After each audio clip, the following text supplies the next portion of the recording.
ఇవాళ మనం 3D printing గురించి తెలుసుకుందాం. 3D ప్రింటింగ్ అంటే ఏమిటో ముందర మనకు అర్థం అవ్వాలి. 3D అంటే 3 డైమెన్షనల్, ప్రింటింగ్ అంటే అలాంటి దాన్నే మనం తయారు చేయటం. మనం ప్రింటర్ అనేది మనకి కొత్తదేం కాదు. మనం రోజు మన కంప్యూటర్ నుంచి డేటా ఇస్తున్నాం, ప్రింటర్లోంచి మనం ఆ హార్డ్ కాపీ తీసుకుంటున్నాం. అంటే ప్రింటర్ యొక్క అవుట్పుట్టే ప్రింటింగ్ అవుతుంది. అదే మరి 3D ప్రింటింగ్ అంటే ఏంటి? కంప్యూటర్లో 2 డైమెన్షనల్గా మనకి పేపర్ మీద ప్రింట్ ఎలా వస్తుందో 3D ప్రింటింగ్లో మనకి అదే విధంగా ఒక ఆబ్జెక్ట్ తయారైపోయి వస్తుంది. ఒక్కసారి ఇక్కడ చూడండి, ఇది 3D ప్రింటింగ్ మిషన్. ఈ 3D ప్రింటింగ్ మిషన్లో అవుట్పుట్గా ఏమొస్తుంది? ఒక ఆబ్జెక్ట్ వచ్చేస్తుంది. ఇది 3D ప్రింటింగ్ మిషను. అవుట్పుట్గా ఆబ్జెక్ట్ రావట్లా, ఒక ఇంటి నిర్మాణమే జరిగిపోతుంది. సో 3D ప్రింటింగ్ మెషిన్ ఏం చేస్తుంది అంటే మనకి అవుట్పుట్గా 3 డైమెన్షనల్ ఆబ్జెక్ట్ని ఇస్తుంది.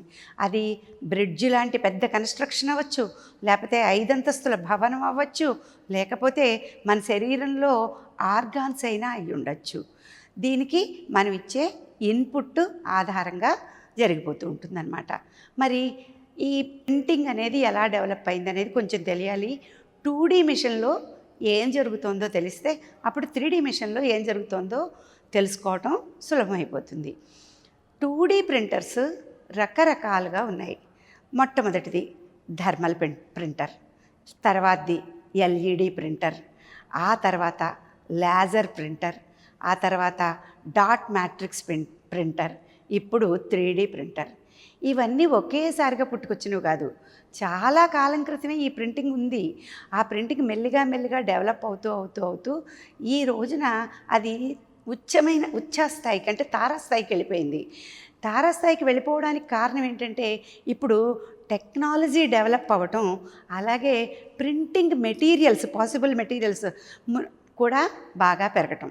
మనం 3 డైమెన్షనల్గా ఏదైనా ఒక ఆబ్జెక్ట్ చేయాలంటే దాన్ని మనం స్టీల్తో చేయొచ్చు, ఇనుముతో చేయొచ్చు, ప్లాస్టిక్తో చేయొచ్చు, ఫైబర్తో చేయొచ్చు. ఇలా మెటీరియల్స్ ఏవైతే అనుకూలంగా ఉంటాయో ఆ మెటీరియల్ మీద స్టడీ బాగా జరిగింది.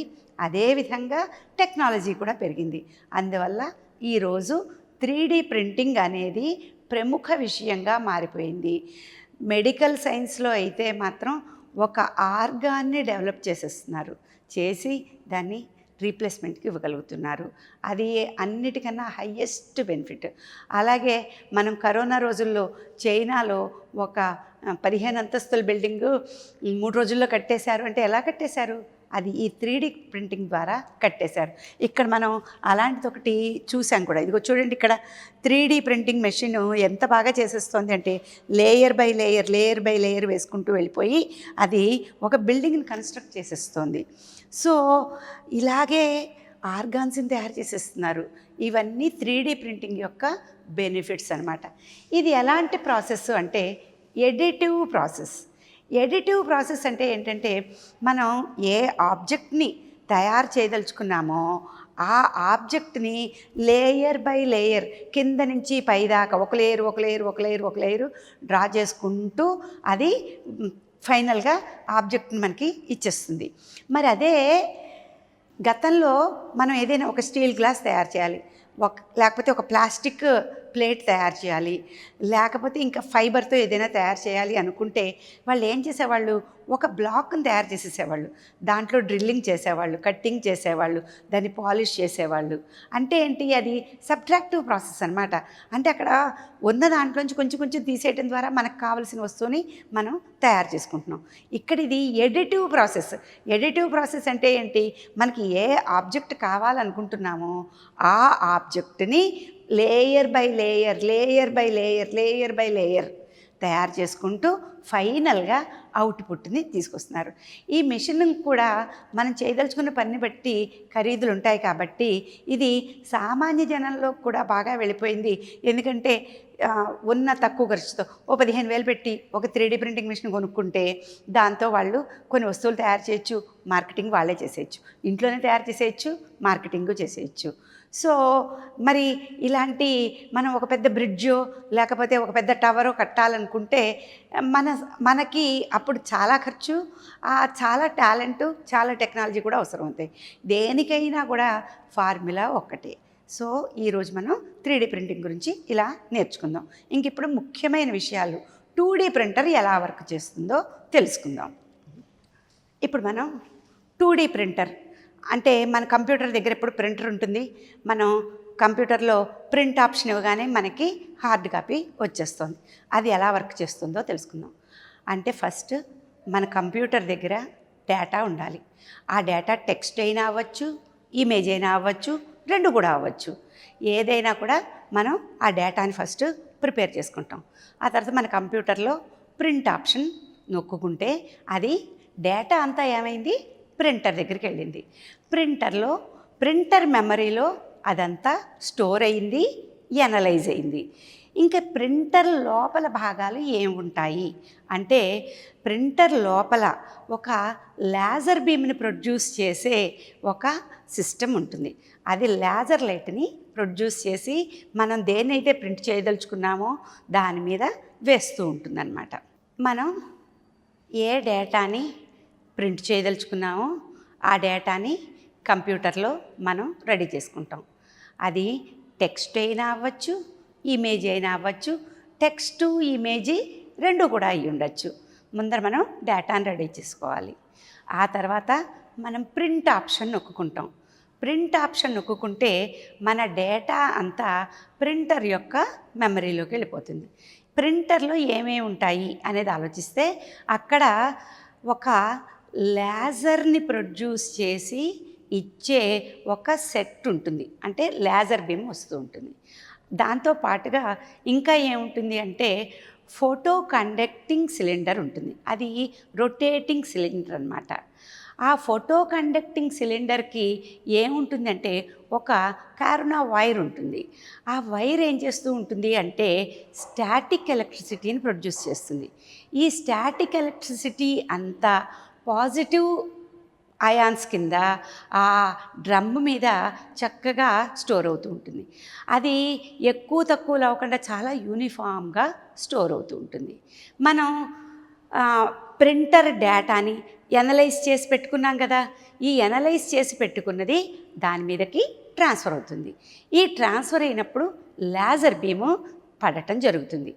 ఈ ప్రాసెస్లో లేజరు ఎంత అంటే 1 సెకనుకి 36 లక్షల లేజర్ కిరణాలు వచ్చి దాని మీద పడతాయి. అందువల్ల అది ప్యాట్రన్స్ కింద విడిపోతుంది. ప్యాట్రన్స్ కింద మన డేటా అంతా ప్యాట్రన్స్ కింద విడిపోయి ఇందాక నేను చెప్పిన డ్రమ్ ముందే ఫోటో కండక్టింగ్ డ్రమ్ము, ఆ ఫోటో కండక్టింగ్ డ్రమ్ మీద డిపాజిట్ అవుతుంది. అది ఆల్రెడీ పాజిటివ్లీ ఛార్జ్డ్గా చేయబడింది కరోనా వైర్ ద్వారా. ఎప్పుడైతే ఈ లేజర్ బీమ్ ద్వారా వచ్చిన డేటా దాని మీద పడిందో అది దాని మీద స్టిక్ అవుతుంది. స్టిక్ అయ్యి దాని మీద ఉన్న పాజిటివ్ ఛార్జ్ అంతా నెగటివ్ ఛార్జెస్ కింద మారిపోతుంది. నెగటివ్ ఛార్జెస్ ప్యాటర్న్స్కి ఉన్నాయన్నమాట. ఒక్కొక్క ప్యాటర్న్ మీద నెగటివ్ ఛార్జ్తో ఉంటుంది. సో దీన్ని మనం దేనికి ఇస్తామంటే ఒక డెవలపర్కి ఇస్తాం. ఆ డెవలపర్లో ఏముంటాయి అంటే ఒక టోనర్ మెటీరియల్ ఉంటుంది. టోనర్ మెటీరియల్ చుట్టూరా కార్ట్రిడ్జ్ ఉంటుంది. ఈ కార్ట్రిడ్జ్ ఏం చేస్తుంది అంటే అది ఒక పెట్టె లాంటిది. దాంట్లో టోనర్ ఉందన్నమాట. టోనర్ అంటే ప్రింటింగ్ మెటీరియల్ అని అర్థం. ప్రింటింగ్ మెటీరియల్ అంటే మన పెన్నులో ఇంకు ఎలా అయితే ఉంటుందో ఈ టోనర్లో మెటీరియల్ అటువంటిది అనమాట. అది ప్లాస్టిక్ని చాలా మెత్తటి పౌడర్గా చేస్తారు. పౌడర్గా చేసి దాన్ని ఈ ఒక చిన్న డ్రమ్లో పెడతారు. ఆ డ్రమ్ ఏమో కొంచెం ఓపెన్ అయ్యి అది అవసరమైనప్పుడల్లా డెవలపర్ని చేరుతూ ఉంటుంది.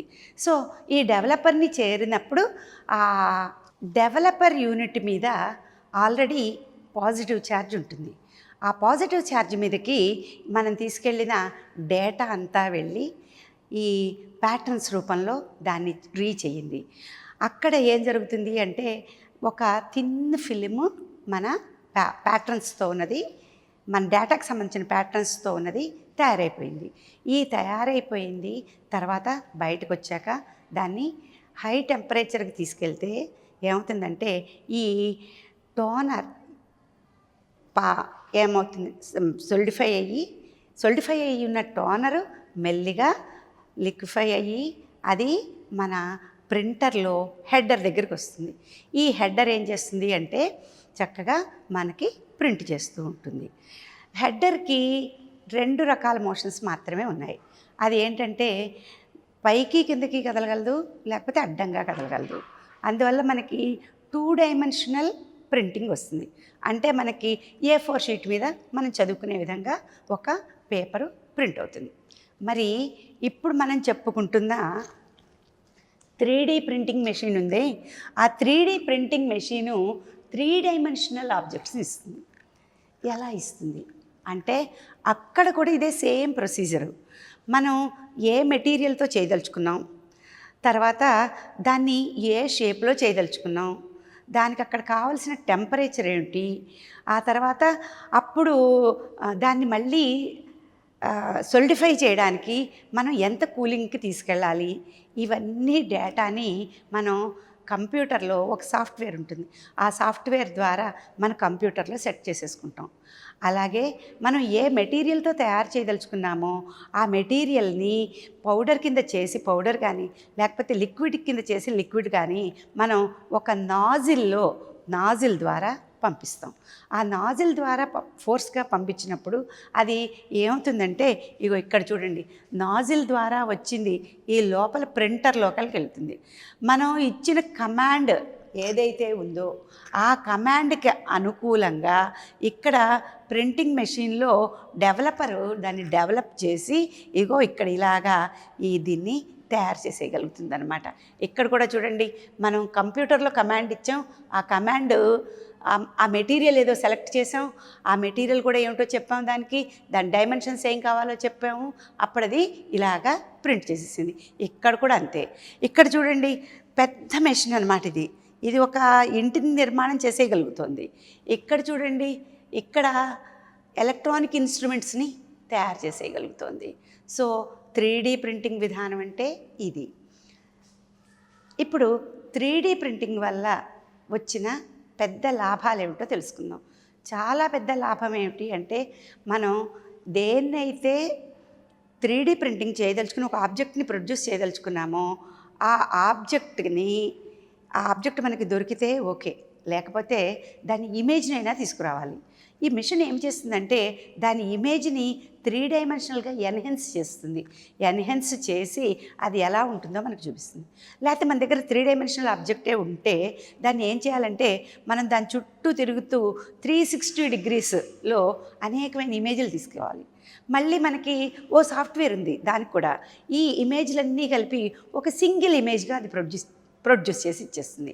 ఆ ఇమేజ్ని మనం దగ్గర పెట్టుకుని మనం కంప్యూటర్కి ఫీడ్ చేస్తాం. కంప్యూటర్ నుంచి డేటా ఏమవుతుంది, ఆ ప్రింటర్ లోపలికి వెళ్ళింది.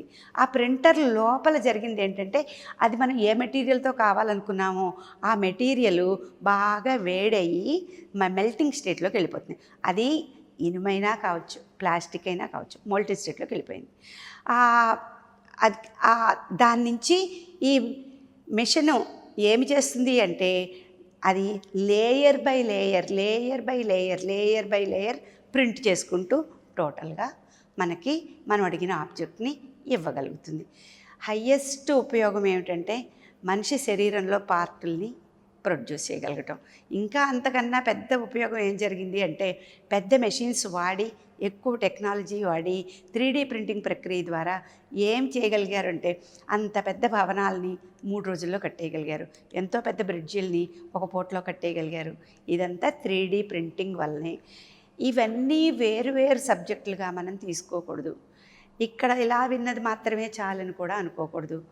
ఆర్టిఫిషియల్ ఇంటెలిజెన్స్ కానీ, క్వాంటమ్ కంప్యూటింగ్ కానీ, లేకపోతే ఈ సూపర్ కండక్టింగ్ స్టేట్స్లో పదార్థాలు ఎలాగా పనిచేస్తాయి అనేది కానీ, నానో టెక్నాలజీ కానీ, ఇవన్నీ కూడా మెటావర్స్ కానీ, ఇవన్నీ ఒక సబ్జెక్ట్ యొక్క వేరు భాగాలు. అన్నిటినీ కలుపుకుని అందరి మేధస్సు పూర్తిగా టోటల్గా వర్క్ చేసి మనకి ఈ కొత్త ఆవిష్కరణలు జరుగుతున్నాయన్నమాట. Thank you.